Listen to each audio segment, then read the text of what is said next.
Morning students ਅੱਜ ਅਸੀਂ accounts ਦੇ ਵਿੱਚ ਚੈਪਟਰ ਨੰਬਰ 10 ਕੰਪਨੀ ਅਕਾਊਂਟਸ ਜਿਹਦੇ ਵਿੱਚ ਰਿਡੰਪਸ਼ਨ ਆਫ ਡਿਵੈਂਚਰ ਅਸੀਂ ਕਰਨੀ ਆ। ਅੱਜ ਇਹ ਚੈਪਟਰ ਅਸੀਂ ਸਟਾਰਟ ਕਰਾਂਗੇ।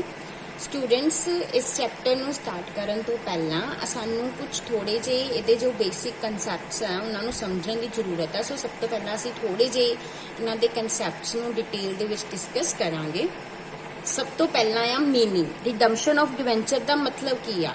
रिडम्पशन ऑफ डिवेंचर्स का मतलब है डिवेंचर्स नू रीपे कर देना, उन्होंने पेमेंट जिहड़ी आ उन्होंने दे देनी। सो डिवेंचर्स नू असी हमेशा अपनी बैलेंस शीट दे विच लाइबिलिटी साइड ते दिखाते हैं। इन्हों हमेशा एक लोन वांगू ट्रीट किया जाता है। सो कंपनी लिए यह जरूरी हुंदा है कि वो अपनी इस लाइबिलिटी नू टाइमली डिस्चार्ज करे, यानी अपनी इस लाइबिलिटी नू पे करे। सो रिडम्पशन ऑफ डिवेंचर का मतलब की आ कि कंपनी जिहड़ी आ वो अपनी लाइबिलिटी नू जो कि डिवेंचर्स के बिहाफ ऑन अकाउंट उन्हें रेस की आ उन्होंने वो डिस्चार्ज करेगी डिवेंचर होल्डर्स नू पेमेंट करके। रिडम्पशन जिहड़ी आ हमेशा एक स्पैसीफिक पीरीयड ते कीती जाती आ एंड जो भी स्पैसीफिक पीरीयड होएगा वो डिवेंचर्स के सर्टिफिकेट्स दे विच मैंशन हुंदा आ। बाकी रिडम्पशन ऑफ डिवेंचर्स के बारे जो भी डिटेल है वो कंपनी का एक इंटरनल मैथड आ बट असी असी इहदे विच करांगे कि किहड़े रिडम्पशन के मैथड आ जिहड़े अडॉप्ट किए जाते आ ते किहड़े फाइनैशियल अरेंजमेंट आ जिहड़े कि सानू पहलां करने पैंदे आ रिडम्पशन करन दे टाइम ते। सो किहड़े पॉइंट्स ना जिहड़े कंसीडर किए जाएंगे रिडम्पशन के टाइम ते। सब तो पहला है determination of the time of redemption. सब तो पहला तो असी ये डिटरमिन करना कि किस टाइम ते रिडीम करना है डिवेंचर्स नू। नॉर्मली की हुंदा कंपनी जदों बंद हुंदी आ उस टाइम ही डिवेंचर होल्डर्स नू पेमेंट करदी आ। सो डिवेंचर्स दी रिडम्पशन हुंदी आ बट कुछ केसिस दे विच कंपनी एक राइट नू रिजर्व कर लैंदी आ कि वो खत्म होने तो पहला यानी कि कंपनी बंद होने तो पहला भी डिवेंचर्स नू रिडीम कर सकती है, चाहे इंस्टॉलमेंट्स दे विच करे चाहे मार्केट दे विचों परचेज करके करे।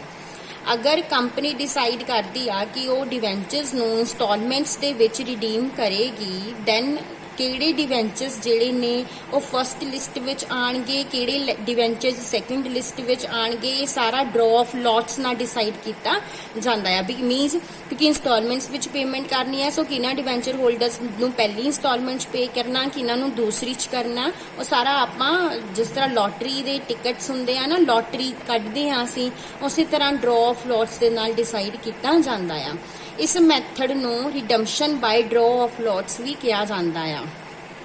बट अगर कंपनी चाहे तो वो डिवेंचर्स नू टाइम एक्सपायर होने तो पहला भी रिडीम कर सकती आ। उहदे लई उहनूं किसी तरह का कोई भी नोटिस देने की भी जरूरत नहीं है डिवेंचर होल्डर नू। बट इस मैथड दे विच कंपनी की करेगी, कंपनी मार्केट दे विचों डिवेंचर्स नू परचेज कर लेगी। जदों कंपनी मार्केट चों डिवेंचर्स खरीद लेगी तो ऑटोमैटिकली इहदे नाल की होणगे डिवेंचर्स जिहड़े आ रिडीम हो जाणगे। सो डिवेंचर्स नू दा टाइम की आ या तां जो भी डिवेंचर्स की लाइफ आ उहदी एक्सपायरी ते या एक्सपायर होने तो पहला या फिर बाय ड्रॉ ऑफ लॉट्स, ये अलग अलग टाइम्स हैगे आ। उस तो बाद आ determination of the amount of redemption. हुण कितना अमाउंट रिडीम करना, रिडम्पशन के टाइम ते डिवेंचर होल्डर्स नू कितना पे करना ये भी डिसाइड करना जरूरी आ। सो प्रोमिस्ड अमाउंट पहला ही इशू के टाइम ते ही ये डिसाइड कर लिया जाता है कि डिवेंचर्स होल्डर नू रिडम्पशन के टाइम ते कितना पे किया जाऊगा। ये प्रोमिस्ड अमाउंट जो है वो कंपनी पे करेगी चाहे ड्रॉ ऑफ लॉट्स करे एक्सपायरी दे या फिर एक्सपायरी डिवेंचर्स की लाइफ की एक्सपायरी ते करे। जो भी अमाउंट पे किया जाता नॉर्मली एट अ पार किया जाता है या फिर एट अ प्रीमियम किया जाता है। बहुत घट केसिस विच या कदी भी एट अ डिस्काउंट पे रिडम्पशन नहीं हुंदी।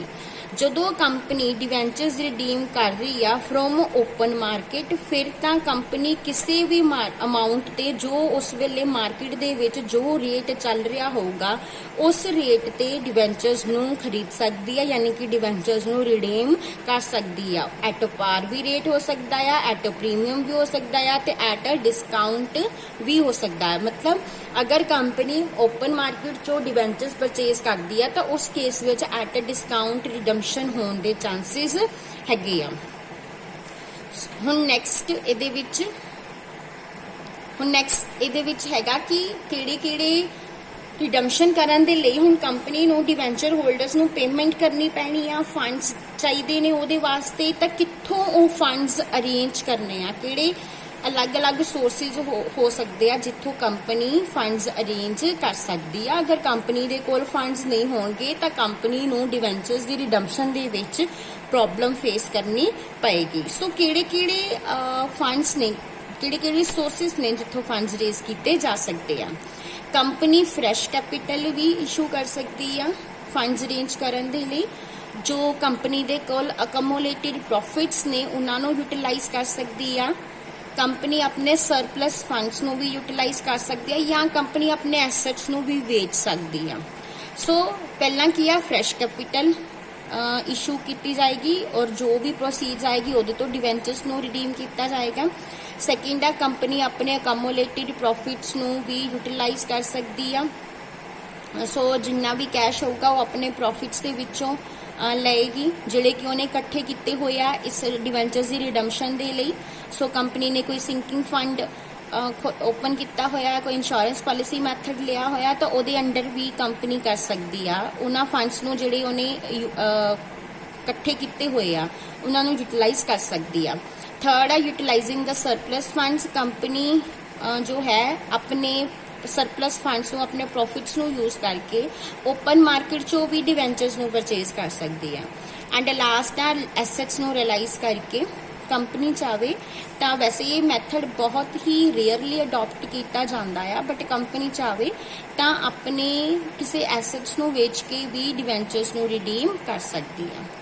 ਹੁਣ ਨੈਕਸਟ ਇੰਪੋਰਟੈਂਟ ਟੌਪਿਕ ਜੋ ਇਹਦੇ ਵਿੱਚ ਹੈ ਉਹ DRR ਆ, ਡਿਵੈਂਚਰ ਰਿਡਮਸ਼ਨ ਰਿਜ਼ਰਵ।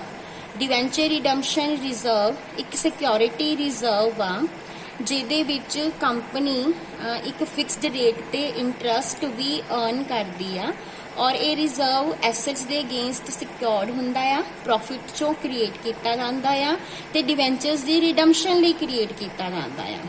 ਸੈਕਸ਼ਨ 71 ਸਬਸੈਕਸ਼ਨ 4 ਜੋ ਕੰਪਨੀ ਐਕਟ 2013 ਦਾ ਹੈ ਉਹਦੇ ਵਿੱਚ ਇਹ ਮੈਂਸ਼ਨ ਆ ਕਿ ਕੋਈ ਵੀ ਕੰਪਨੀ ਦੇ ਲਈ ਆਪਣੇ ਪ੍ਰੋਫਿਟਸ ਦੇ ਵਿੱਚੋਂ ਡਿਵੈਂਚਰ ਰਿਡਮਸ਼ਨ ਰਿਜ਼ਰਵ ਨੂੰ ਕ੍ਰੀਏਟ ਕਰਨਾ ਮੈਂਡੇਟਰੀ ਆ ਜਦੋਂ ਵੀ ਉਹਨੇ ਡਿਵੀਡੈਂਡ ਦੀ ਪੇਮੈਂਟ ਕਰਨੀ ਆ। ਸੋ ਜਿੰਨਾ ਵੀ ਅਮਾਉਂਟ ਡਿਵੈਂਚਰ ਰਿਡਮਸ਼ਨ ਰਿਜ਼ਰਵ ਕ੍ਰੈਡਿਟ ਕੀਤਾ ਜਾਊਗਾ ਉਹ ਅਮਾਉਂਟ ਜਿਹੜਾ ਹੈਗਾ ਆ ਕੰਪਨੀ ਸਿਰਫ ਤੇ ਸਿਰਫ ਡਿਵੈਂਚਰਸ ਨੂੰ ਰਿਡੀਮ ਕਰਨ ਲਈ ਹੀ ਯੂਜ਼ ਕਰੇਗੀ, ਕਿਸੇ ਹੋਰ ਪਰਪਸ ਲਈ ਯੂਜ਼ ਨਹੀਂ ਕਰੇਗੀ। ਹੁਣ ਜਿਹੜੀ ਇਹ ਸਟੈਚੂਟਰੀ ਰਿਕੁਆਇਰਮੈਂਟ ਆ ਨਾਨ ਕਨਵਰਟੀਬਲ ਡਿਵੈਂਚਰਸ ਦੇ ਕੇਸ ਦੇ ਵਿੱਚ ਇਹਨੂੰ ਕ੍ਰੀਏਟ ਕਰਨਾ ਜ਼ਰੂਰੀ ਆ and naan convertible part of ਪਾਰਟਲੀ convertible ਡਿਵੈਂਚਰਸ ਦੇ ਕੇਸ ਵਿੱਚ ਵੀ ਕੰਪਨੀ ਜਿਹੜਾ ਹੈਗਾ ਆ ਉਹ ਇਹਨੂੰ ਜ਼ਰੂਰ ਕ੍ਰੀਏਟ ਕਰੇਗੀ। ਹੁਣ ਸੈਬੀ ਦੀਆਂ ਕੀ ਗਾਈਡਲਾਈਨਸ ਨੇ DRR ਦੇ ਕੇਸ ਵਿੱਚ? ਸੈਬੀ ਜਿਹੜੀ ਆ ਸਾਇਲੈਂਟ ਆ, ਉਹ ਕਹਿ ਰਹੀ ਆ ਕਿ DRR ਸਿਰਫ 25% ਹੀ ਕ੍ਰੀਏਟ ਕੀਤਾ ਜਾਏਗਾ। ਇਹਦਾ ਮਤਲਬ ਕੀ ਆ ਕਿ DRR ਡਿਵੈਂਚਰਸ ਦੀ ਜਿੰਨੀ ਵੀ ਪੇਮੈਂਟ ਬਣਦੀ ਆ ਉਹਦੇ 25% ਤੱਕ DRR ਕ੍ਰੀਏਟ ਕਰਨਾ ਕੰਪਲਸਰੀ ਆ ਰਿਡਮਸ਼ਨ ਦੀ ਕਮੈਂਸਮੈਂਟ ਕਰਨ ਤੋਂ ਪਹਿਲਾਂ। ਬਟ 25% ਤੋਂ ਵੱਧ DRR ਨੂੰ ਕ੍ਰੀਏਟ ਕਰਨਾ ਕੰਪਲਸਰੀ ਨਹੀਂ ਆ। ਮੀਨਸ ਕੰਪਨੀ ਚਾਹੇ ਤਾਂ ਫਰਦਰ 25% ਤੋਂ ਵੱਧ DRR ਕ੍ਰੀਏਟ ਕਰ ਸਕਦੀ ਆ, ਚਾਹੇ ਤਾਂ ਨਹੀਂ ਕਰ ਸਕਦੀ। ਅਗਰ DRR ਜੋ ਕ੍ਰੀਏਟ ਕੀਤਾ ਜਾਂਦਾ ਆ ਰਿਡਮਸ਼ਨ ਨੂੰ ਸ਼ੁਰੂ ਕਰਨ ਤੋਂ ਪਹਿਲਾਂ ਕ੍ਰੀਏਟ ਕੀਤਾ ਜਾਂਦਾ ਆ ਤਾਂ ਉਹਨੂੰ ਕਿਹਾ ਜਾਂਦਾ redemption out of the profit. ਹੁਣ ਰੂਲ ਜੋ 18 ਸਬਸੈਕਸ਼ਨ 7 ਹੈ ਉਹ ਕਹਿੰਦਾ company would not be required to DRR on the value of debentures as follow, ਵੀ ਕਿਹੜੀਆਂ ਕੰਪਨੀਆਂ ਨੇ ਜਿਨ੍ਹਾਂ ਨੂੰ DRR ਕ੍ਰੀਏਟ ਕਰਨ ਦੀ ਜ਼ਰੂਰਤ ਨਹੀਂ। ਸਭ ਤੋਂ ਪਹਿਲਾਂ ਦਿੱਤੇ ਹੋਇਆ ਆ ਜਿੰਨੇ ਵੀ ਇੰਡੀਅਨ ਫਾਈਨੈਂਸ਼ੀਅਲ ਇੰਸਟੀਟਿਊਸ਼ਨਸ ਨੇ ਜਿਨ੍ਹਾਂ ਨੂੰ RBI ਰੈਗੂਲੇਟ ਕਰਦੀ ਆ। ਸੈਕਿੰਡ, ਬੈਂਕਿੰਗ ਕੰਪਨੀਆਂ ਨੇ, ਇਹਨਾਂ ਨੂੰ DRR ਕ੍ਰੀਏਟ ਕਰਨ ਦੀ ਜ਼ਰੂਰਤ ਨਹੀਂ ਹੈਗੀ। ਥਰਡ, ਜਿਹੜੀਆਂ ਨਾਨ ਬੈਂਕਿੰਗ ਫਾਈਨੈਂਸ਼ੀਅਲ ਕੰਪਨੀਆਂ ਨੇ, ਅਗਰ ਇਹ ਕੰਪਨੀਆਂ ਪਬਲਿਕਲੀ ਇਸ਼ੂਡ ਕਰ ਰਹੀਆਂ ਡਿਵੈਂਚਰਸ ਨੂੰ ਤਾਂ ਉਹਨਾਂ ਨੂੰ 25% DRR ਕ੍ਰੀਏਟ ਕਰਨਾ ਪਏਗਾ।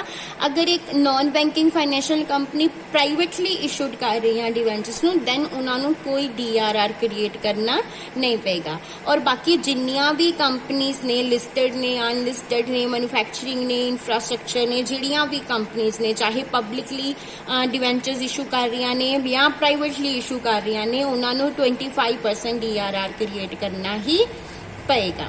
ਸੋ ਹਰ ਕੰਪਨੀ ਨੂੰ ਸਟੈਚੂਟਰੀ ਰਿਕੁਆਇਰਮੈਂਟ ਕੀ ਆ, ਹਰ ਕੰਪਨੀ ਨੂੰ DRR ਕ੍ਰੀਏਟ ਕਰਨਾ ਪਏਗਾ ਕਿਸੇ ਵੀ ਸਾਲ 30 ਅਪ੍ਰੈਲ ਤੋਂ ਪਹਿਲਾਂ। ਔਰ ਇਸ ਅਮਾਉਂਟ ਨੂੰ ਇੱਕ ਪਾਰਟਿਕੂਲਰ ਕਿਸੇ ਸਿਕਿਉਰਿਟੀਜ਼ ਦੇ ਵਿੱਚ ਜਿਹੜਾ ਹੈਗਾ ਆ ਇਨਵੈਸਟ ਕਰਨਾ ਪਏਗਾ। So which shall not be less than 15% of the amount of, so ਜੋ ਸਿਕਿਉਰਿਟੀਜ਼ ਦੇ ਵਿੱਚ ਇਨਵੈਸਟ ਕਰਨਾ, ਜੋ ਡਿਵੈਂਚਰ ਰਿਡਮਸ਼ਨ ਇਨਵੈਸਟਮੈਂਟ ਦੀ ਰਿਕੁਆਇਰਮੈਂਟ ਹੈਗੀ ਆ ਉਹ 15% ਦੀ ਆ। DRR 25% ਕ੍ਰੀਏਟ ਕਰਨਾ ਆ, ਬਟ ਜਦੋਂ ਵੀ ਰਿਡਮਸ਼ਨ ਕਰਨੀ ਆ ਉਹਦੇ ਤੋਂ 1 ਸਾਲ ਪਹਿਲਾਂ 30 ਅਪ੍ਰੈਲ ਤੋਂ ਪਹਿਲਾਂ ਕੰਪਨੀ ਨੂੰ 15% ਜੋ ਆ DRI ਯਾਨੀ ਡਿਵੈਂਚਰ ਰਿਡਮਸ਼ਨ ਇਨਵੈਸਟਮੈਂਟ ਵੀ ਕ੍ਰੀਏਟ ਕਰਨੀ ਪਏਗੀ। ਸੋ ਇਸ ਤਰੀਕੇ ਦੇ ਨਾਲ ਇਹ ਕੁਝ ਰੂਲਸ ਨੇ ਜਿਹੜੇ ਕਿ ਫੋਲੋ ਕੀਤੇ ਜਾਣਗੇ ਔਰ ਅਸੀਂ ਇਹਦੇ ਬੇਸਿਸ ਤੇ ਹੀ ਨੈਕਸਟ ਇਹਦੇ ਸਮਸ ਸ਼ੁਰੂ ਕਰਾਂਗੇ। Thank you.